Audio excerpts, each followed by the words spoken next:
One day an awkward accident happened. The princess had come out upon the lawn with one of her attendants who held her by the hand. Spying her father at the other side of the lawn, she snatched her hand from the maid's and sped across to him. Now when she wanted to run alone, her custom was to catch up a stone in each hand so that she might come down again after a bound. Whatever she wore as part of her attire had no effect in this way. Even gold, when it thus became as it were part of herself, lost all its weight for the time. But whatever she only held in her hand retained its downward tendency.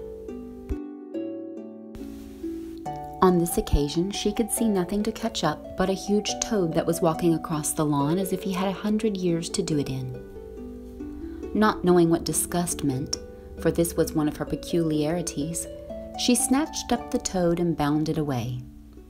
She had almost reached her father, and he was holding out his arms to receive her and take from her lips the kiss which hovered on them like a butterfly on a rosebud, when a puff of wind blew her aside into the arms of a young page, who had just been receiving a message from His Majesty.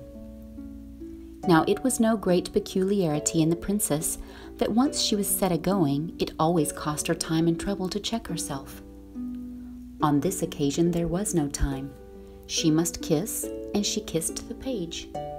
She did not mind it much, for she had no shyness in her composition, and she knew besides that she could not help it.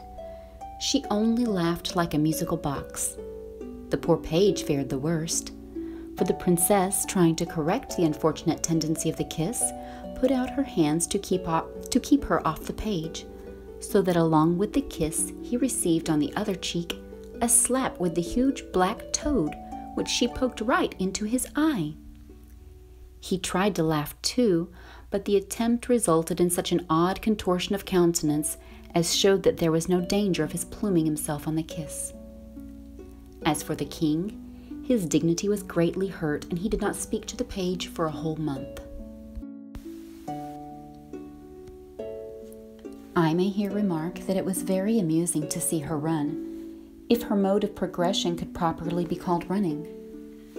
For first she would make a bound, then having alighted she would run a few steps and make another bound. Sometimes she would fancy she had reached the ground before she actually had, and her feet would go backwards and forwards, running upon nothing at all, like those of a chicken on its back. Then she would laugh like the very spirit of fun. Only in her laugh there was something missing. What it was I find myself unable to describe. I think it was a certain tone, depending upon the possibility of sorrow. Morbidezza, perhaps. She never smiled.